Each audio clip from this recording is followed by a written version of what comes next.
Well, that's the first layer on, and obviously it's not worked because it's just cracking where the imperfections were. So either I didn't clean all the dust and water off, or the paint that was on it, I don't know, it's just reacted with it or something, but that's shocking that. Well, what started off as a simple take the toolbox cover off and paint it, it turned into a bit more. So I thought, that's a bit of a mess, I'll paint that as well. I thought actually the running boards are a bit of a mess, so I'll take them off as well. Well, I didn't plan on taking them off, but they were dead easy, so I thought I'll take them off. And yeah, now we've got all this to do. So the seat's going to have to come off, that's going to come off. I may as well do a proper job while I'm at it. I forgot to mention as well, when I did get this is all white. Whoever painted it, if they did do it, well, they must have done it by spray. They'd oversprayed everywhere, and I've got most of it off. But yeah, it's come up quite well actually, the chrome work on it. Obviously my nice SIP wheels, absolute must get rid of those stupid inner tubes. Yeah, this was all painted as well, this was all white. Still a bit of white on it, but you've got to look really closely. See it on the bottom still maybe, but yeah. Ignore the wires, they're my indicators and supply to the USB power. Yeah, it'll be okay when it's finished. So I've been rubbing away at this side panel. I think it's going to be okay, this one. It's not bad at all. It's come off quite well, but I don't see how they got overspray everywhere when he's painted it on. It looks like brush strokes. But I see the definite, it's quite thick this. It takes 80 grit to get it off. It's really thick and it just must be brushed. I just don't understand why there's so much overspray. Oh well. Alright, that's the floorboards, runner boards I should say, sanded down ready for paint. We'll have to. So I've said about the previous owner, one of the previous owners who did this paint work. To be honest, the next owner who gets this will probably say the same about my wiring. Because it's a bit of a custom job. Obviously I've added indicators and I've rewired the headlight switch to make it indicators and lights and main beam and horns over here now, so I suppose it's personal taste, and at the time if the guy obviously thought painting it was the right thing to do. So for these runner boards, I was going to buy some new ones, but I've got some acetone. So I'll just see first of all if it'll come off okay.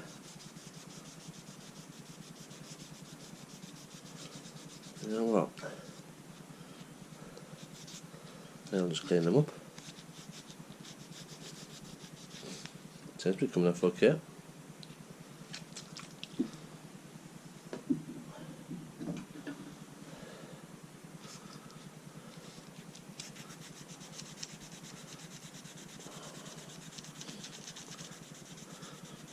Yeah, a bit of elbow grease, look. And that paint's coming off. I think I'll be able to salvage these. It's all about reusable, recycling, rather than buying new all the time. Due to the amount of sanding, I've had to revert to the electric sander because it's taking way too long. So much dust I've had to move outside. So runner boards are sanded down now. Well, there's dust everywhere, so I've had to set up a spraying and sanding area in different places. So spraying is now going to be in the back garden. Just put a build-up primer on there. I'll do a few coats of build-up, then a grey primer, sand it down till almost all the grey is gone, and put some white on. After a lot of sanding and filling and sanding and scraping and filling, first, it's really too windy to be spraying, but first coat of grey on the leg shields. To be honest, I quite like it the grey, no, the Nardo grey colour, but we'll stick to the original plan. And so the gloss white begins. However, as always, there's always a fly.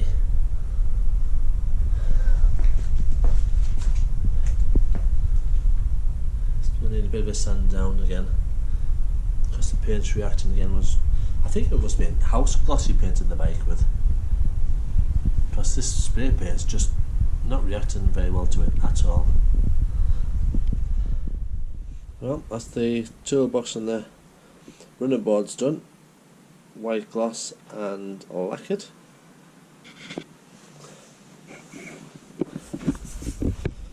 And the leg shield.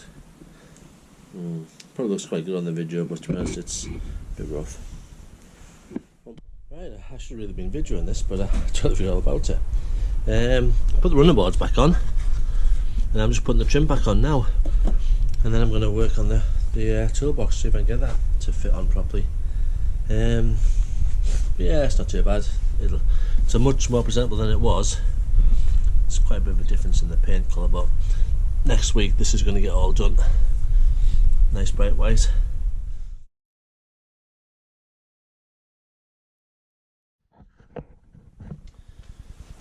Right, so it's all sprayed. I've put the trim back on.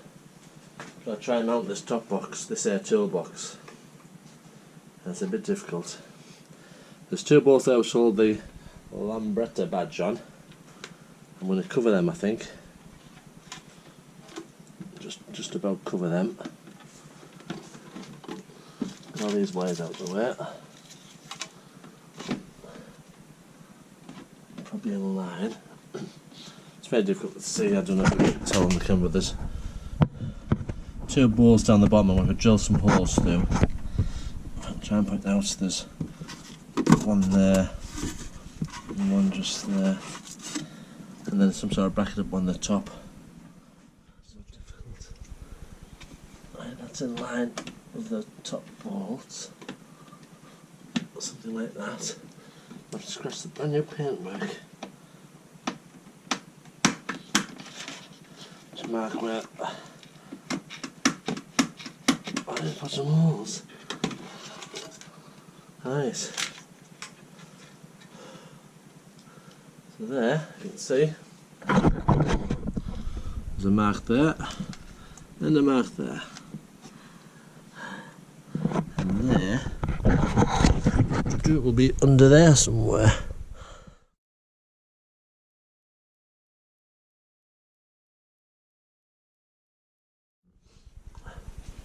Drill a pile of hole first.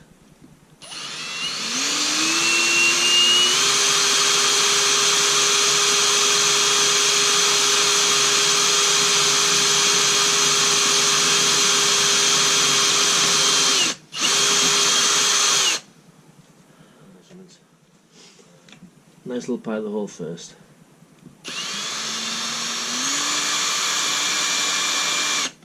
Move a little bit.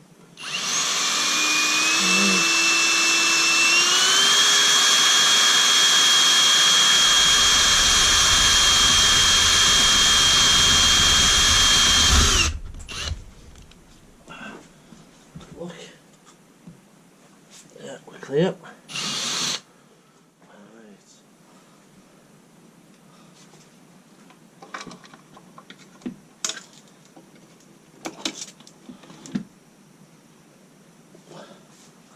Right. So it's a bit awkward, we'll try and show you. The holes are a little bit to the outside really, they could have been a little bit closer to the tunnel, but I think they will do. We'll make them a little bit bigger and just a little bit towards the tunnel. Right, 6mm. I've got some nice long 6mm bolts.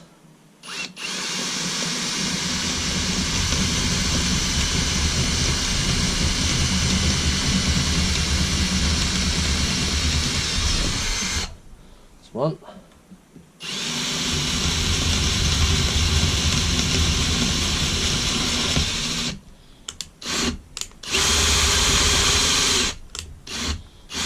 It's a bit tough, that one.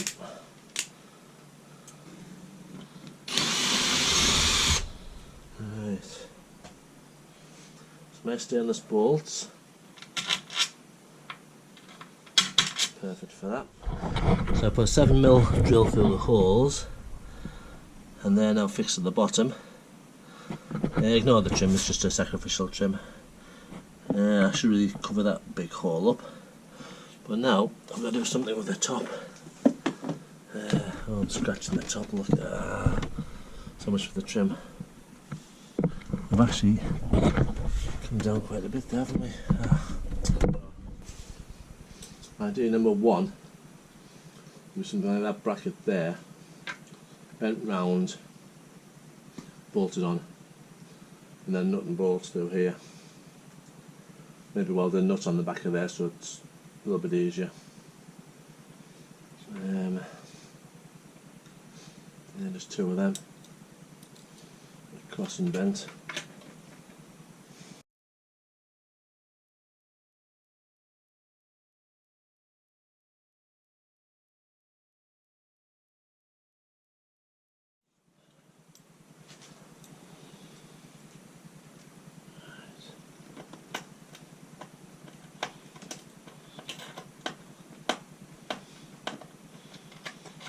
First one.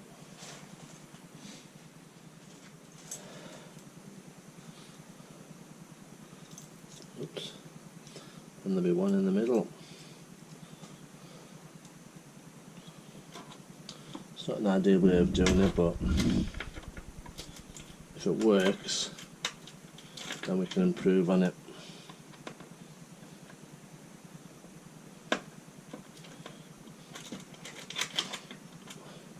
With this bit.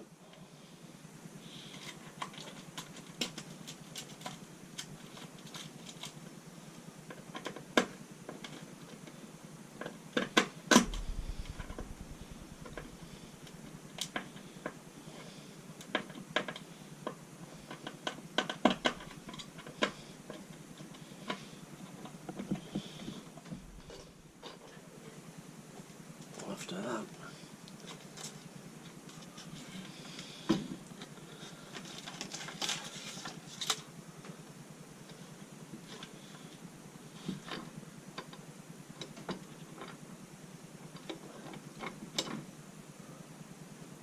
oh, pretty good, pretty darn good. That might just do us, you know. That might just do us.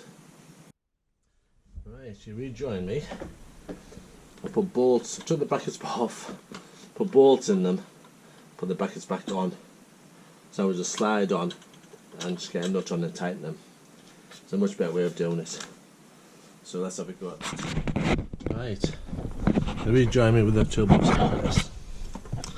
Toolbox at the bottom, toolbox at the top. It's a rubbish fit. Need a better seal, but it's on, and it just took so long to do this. It's taken me, what, 3 days now. Job just gets bigger and bigger. I suppose it's like that with any project, really. Right, well, there we go then. Box back on fitted. Decent rattle can spray job. Obviously I've got to repair that and put a better seal on it. I'm quite happy that that's presentable now to go for a little ride out on. I've still got these leg shield trims to put back on, and that's it. Finished at last. Hope you found this useful or enjoyable, more than I did. If you want to see some more on the scooter and some more rides out and meets and work on it, maintenance, DIY, just subscribe, it helps me a lot. Thanks for watching, see you next time.